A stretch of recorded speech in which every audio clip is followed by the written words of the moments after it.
السلام علیکم لسنرز، میں ہوں آپ لوگوں کی ہوسٹ نیلم، اور نیلم آپ کو اپنے چینل میں ویلکم کہتی ہے۔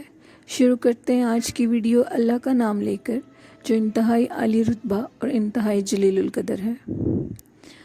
کل لسنرز ہم نے اینڈ کیا تھا کہ رفیق کو وہ سادھو جادوگر ایک درخت کی چوٹی پہ بٹھا دیتا ہے۔ جیسے ہی رات ہوتی ہے، رفیق درخت سے نیچے اترتا ہے اور سوچتا ہے کہ میں اب اپنے گھر نہیں جاؤں گا، کیونکہ اگر میں اپنے گھر جاؤں گا تو ان کے لیے بھی بہت سی مصیبتیں کھڑی ہو جائیں گی، میری ساری منحوست ان کے اوپر پڑ جائے گی۔ اب میں اس شہر کو چھوڑ کر ہمیشہ کے لیے چلا جاؤں گا اور اپنی مصیبتوں کو اپنے ساتھ لے جاؤں گا۔ سنسان راستوں پر چلتے چلتے رفیق اسٹیشن کی طرف مڑ گیا اور دور سے اس کے کانوں میں ٹرین کی آواز آنے لگی۔ اس نے سوچا کہ کیوں نہ اس شہر کو ہی چھوڑ کر چلا جاؤں، میرے پاس تو اور کوئی ٹھکانہ بھی نہیں ہے، کسی اور شہر جاؤں گا تو شاید مجھے کوئی ٹھکانہ مل جائے سر چھپانے کے لیے، اور ہو سکتا ہے کہ یہ منحوس سادھو میری جان چھوڑ دے۔ دور سناٹوں میں کہیں سے ٹرین آئی اور رک گئی اسی اسٹیشن پہ۔ تقدیر کا مارا ہوا رفیق اس ٹرین پہ چڑھ گیا۔ نیند سے بری حالت تھی اور وہ ڈرا تھا کہ کہیں یہ لوگ مجھے جان نہ لیں۔ جب رفیق ٹرین پہ چڑھا تو رفیق نے دیکھا کہ وہ بھی سب لوگ سوئے پڑے ہیں، کہیں دور کے مسافر تھے اور سو رہے تھے۔ رفیق بھی ان کے ساتھ جا کر سو گیا۔ کچھ دیر کے بعد رفیق کی آنکھ کھلی تو رفیق کو یہ ٹینشن لگ گئی کہ اب میں کیا کروں، میرے پاس تو ٹکٹ بھی نہیں ہے اور اب میں مارا جاؤں گا، مجھ سے وہ ٹکٹ مانگیں گے، جب میں ٹکٹ نہیں دوں گا تو مجھے وہ پھر پولیس کے حوالے کر دیں گے۔ اسی اثناء میں دفعتاً رفیق نے سوچا کہ اب میں کیا کروں، جیسے ہی کوئی اور اسٹیشن آئے گا میں جلدی سے اتر جاؤں گا۔ صبح کے 5 بج رہے تھے، دور سے عمارتیں نظر آنی شروع ہو گئیں اور رفیق نے اللہ کا شکر ادا کیا کہ میری جان بچ جائے گی۔ جیسے ہی ٹرین ایک اسٹیشن پہ رکی، رفیق جلدی سے اترا اور ایک سائڈ پر ہو لیا۔ ابھی رفیق اترا ہی تھا، وہ جگہ عامل پور تھی، اس شہر کا نام عامل پور تھا۔ رفیق کے کاندھے پر کسی نے ہاتھ رکھا۔ رفیق نے کہا، لو مصیبت نے پکڑ لیا مجھ کو، پولیس نے پھر مجھے پکڑ لیا ہے۔ ابھی یہی سوچنا تھا کہ رفیق نے پیچھے پلٹ کے دیکھا تو پیچھے ایک معمر سی خاتون کھڑی ہوئی تھی، عمر رسیدہ خاتون۔ رفیق اس کو دیکھ کر بہت حیران ہوا اور وہ عورت بولی، سرفراز، میں نے کہا تھا نا کہ تم آؤ گے، اور تم آ گئے، سب تمہارا انتظار کر رہے ہیں۔ رفیق پر حیرتوں کے پہاڑ ٹوٹ پڑے۔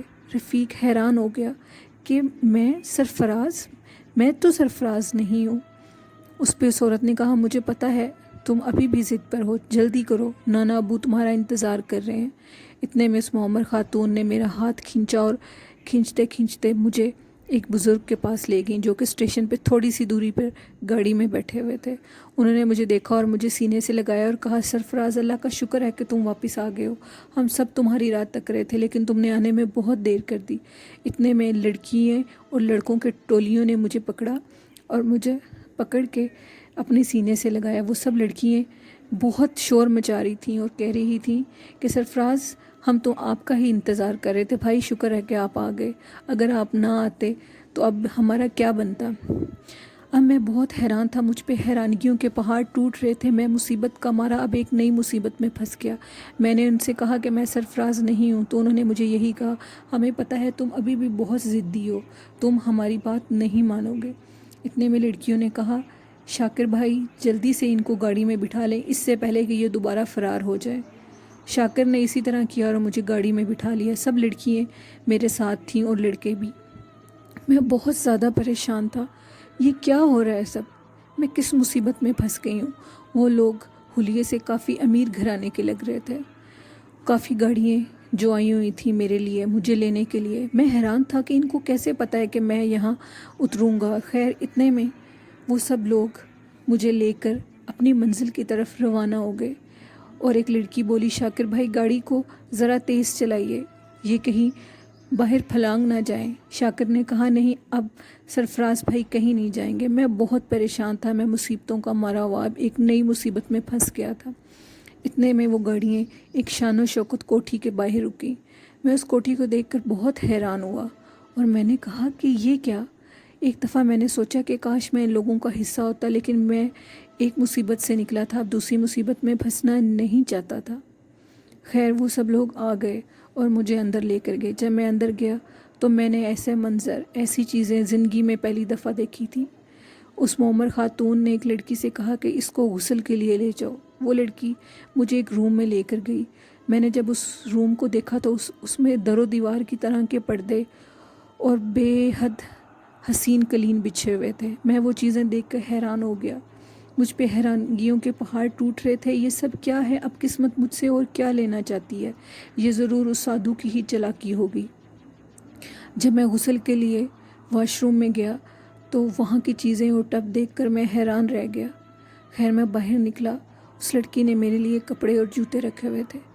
دفعتاً مجھ پہ حیرانگیوں کے پہاڑ ٹوٹ رہے تھے کہ یہ کپڑے اور یہ جوتے کیسے پرفیکٹ میرے سائز کے ہیں۔ میں بہت پریشان تھا اور سوچ رہا تھا کہ اب میں کیا کروں۔ وہ سب چیزیں مجھے پرفیکٹ پتہ تھیں۔ اتنے میں مجھے کھانے کے ٹیبل پر بلایا گیا۔ کھانے کے ٹیبل پر ڈھیر ساری لڑکیاں، لڑکے اور وہ معمر خاتون اور ایک بزرگ بیٹھے ہوئے تھے۔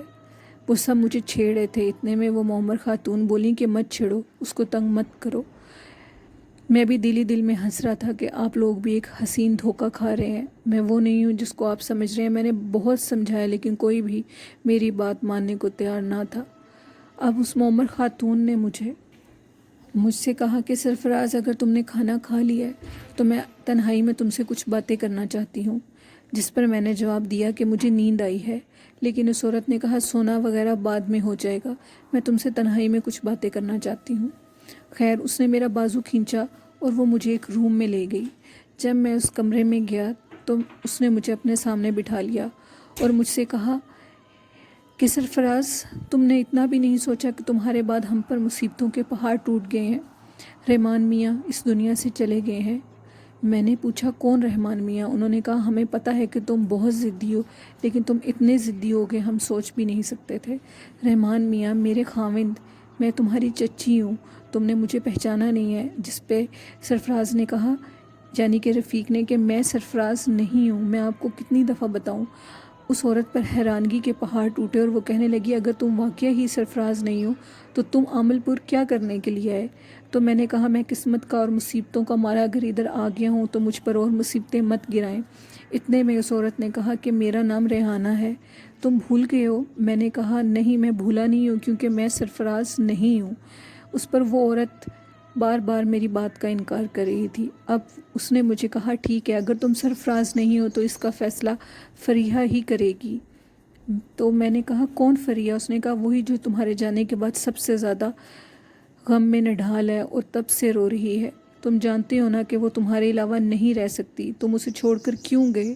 غلطیاں سب سے ہو جاتی ہیں، تمہیں ایک دفعہ ڈانٹنے سے ہی رحمان میاں کے دل پر جو بیتی وہ برداشت نہ کر سکے اور دل کا دورہ پڑنے سے اس دنیا سے چلے گئے۔ ہم پہ مصیبتوں کے پہاڑ ٹوٹ پڑے تھے۔ اب اس کا فیصلہ فریحہ ہی کرے گی کہ تم سرفراز ہو یا نہیں۔ اگر اس نے کہہ دیا کہ تم سرفراز نہیں ہو تو ہم مان جائیں گے۔ یہ کہنے کی دیر تھی کہ وہ عورت ریحانہ آنٹی اٹھی اور انہوں نے کمرے کا دروازہ کھولا۔ لڑکیاں اسی انتظار میں تھیں کہ کمرے کا دروازہ کب کھلے گا۔ وہ بہت خوبصورت تھیں سب۔ انہوں نے میرا بازو کھینچا اور فریحہ کی کمرے میں مجھے لے گئیں اور باہر سے دروازہ بند کر دیا یہ کہہ کر کہ کہیں اب بھی سرفراز بھائی بھاگ نہ جائیں۔ اب میں جب اندر انٹر ہوا تو روم بہت خوبصورت تھا۔